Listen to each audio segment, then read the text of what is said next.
Ya nos acompaña en estos momentos en los estudios de Noticias Oromar Alexandra Rivas, candidata a vicepresidencial por el Partido Izquierda Democrática, a quien saludamos y le damos la cordial bienvenida.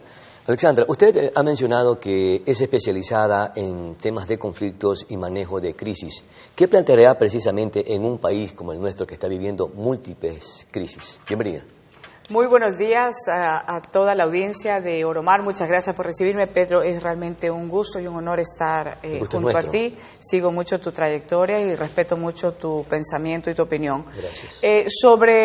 Definitivamente una de las razones por las cuales esta es mi primera participación política activa es porque el Ecuador está viviendo una crisis multidimensional.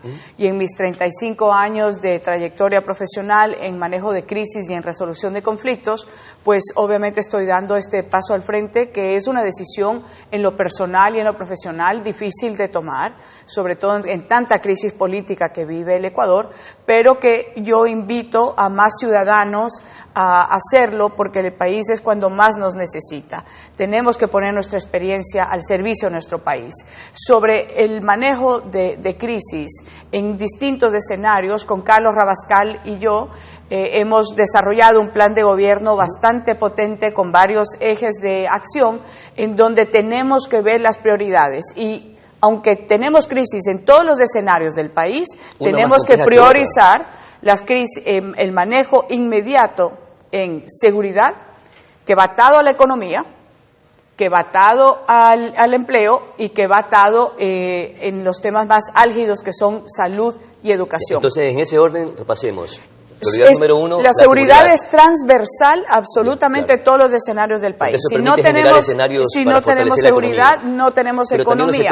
Si no tenemos economía, no tenemos empleo. Entonces, exacto, es la economía, el empleo, pero la seguridad es transversal para la salud, para la educación, para todo. Ahora, es importante revisar nuestra situación económica.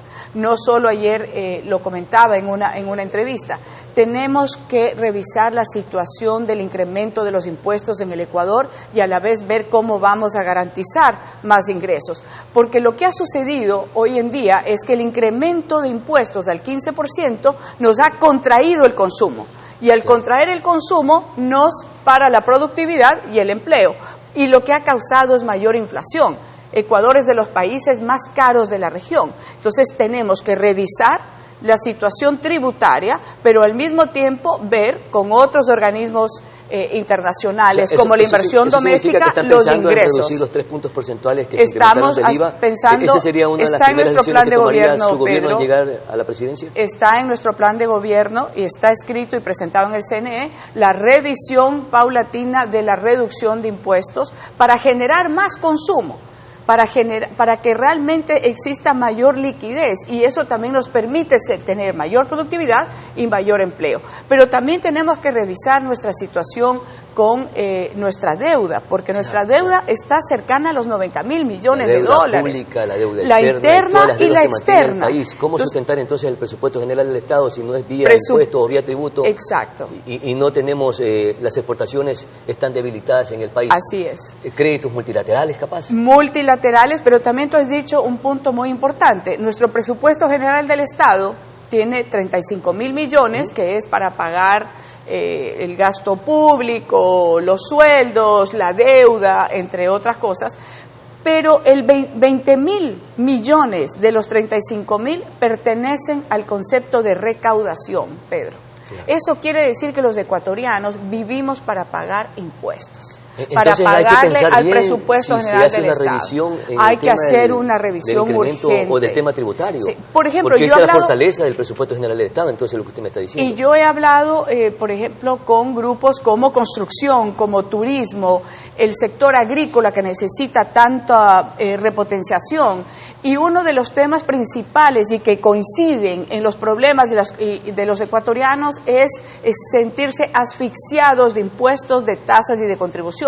El exportador de banano, los gremios con los cuales también me he reunido, tienen que ponerle una carga adicional a su producción y ahora agregar el valor de seguridad también para poder sacar el banano y exportarlo. Desde el inicio, en toda su cadena productiva hasta la exportación, cada vez son más grandes el peso de las contribuciones. Entonces, esas son las primeras prioridades que adoptará la izquierda democrática a través de Rabascal y usted como su binomio presidencial para tomar decisiones en el país. Pero hay otra crisis también que viene afectando a los ecuatorianos y es esta marcada polarización que enfrenta al país, esta pugna de poderes. ¿Cómo lograr que, en vez de que exista esas discrepancias, provocar convergencias? Esa es una excelente pregunta y para eso tanto Carlos Rabascal como yo, que venimos de una trayectoria en donde hacemos resolución de conflictos y traemos a las personas a las mesas de diálogo justo para buscar soluciones, en esa experiencia que tenemos necesitamos traer a los actores políticos, económicos. La inversión privada, sin inversión privada el país no avanza a ningún lado. Es que tenemos problemas de seguridad jurídica y los actores sociales. Tenemos que traer, sobre todo, por ejemplo, para una política pública de Estado, se necesita tener a todos los actores. Esto lo hizo Chile, Pedro. Usted es un hombre que conoce mucho, muy bien informado. Revisen lo que los traemos a todos a la mesa. Actores políticos, económicos, que son fundamentales para el desarrollo de un país, y los sociales, para poder crear y diseñar las políticas públicas, por ejemplo, en seguridad o en empleo, que es lo que los ecuatorianos más necesitan. Pero necesita instrumentar leyes y normas. No. Para hacer la política pública y ponernos de acuerdo los tres principales actores políticos, económicos y sociales del Ecuador, que son los que tenemos que asegurar e implementar la política pública, una vez que la tenemos diseñada y la hemos trabajado en conjunto, las políticas públicas trascienden los gobiernos. De lo contrario, Pedro, pasa lo que nos pasa ahora a los ecuatorianos. Viene un gobierno, desecha la política pública del anterior, del diagnóstico y la planificación. Si no empezamos a hacer ese ejercicio democrático, pero consciente que el objetivo es sacar adelante el Ecuador, no vamos a llegar a ningún lado. Claro. Porque cada gobierno viene y hace y cambia y no avanzamos. Sí, pero Pedro, el problema es esta pugna de poderes o esta lucha entre el Ejecutivo y el Legislativo. ¿Qué sucederá, por ejemplo, si tiene una asamblea en contra?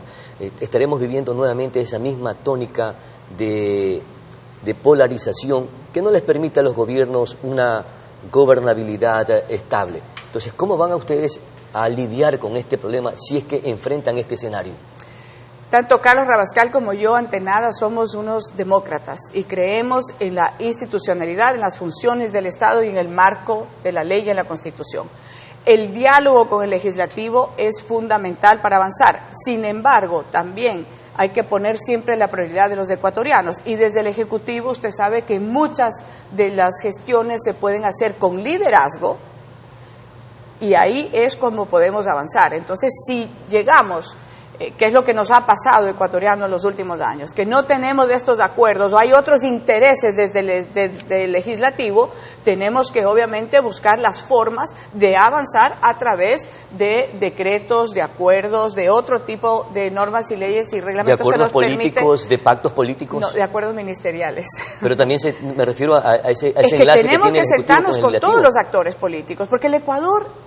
somos todos los actores políticos, más allá de las ideologías, todos somos ecuatorianos y necesitamos ser parte de esta gran concertación y cohesión nacional. Pero no todos tienen el mismo interés de país, otros no tienen el mismo interés, pero ahí sí la ciudadanía tiene que ver quienes quieren el progreso del Ecuador, quienes quieren el interés político y los tienen que castigar en las urnas, ecuatorianos. Reflexionemos el voto, el país se nos fue de las manos. Este es un momento crítico, no entremos en la polarización, no nos quedemos en esa polarización que tanto daño nos ha hecho, que nos trae inseguridad, nos trae desempleo. Los jóvenes quieren migrar.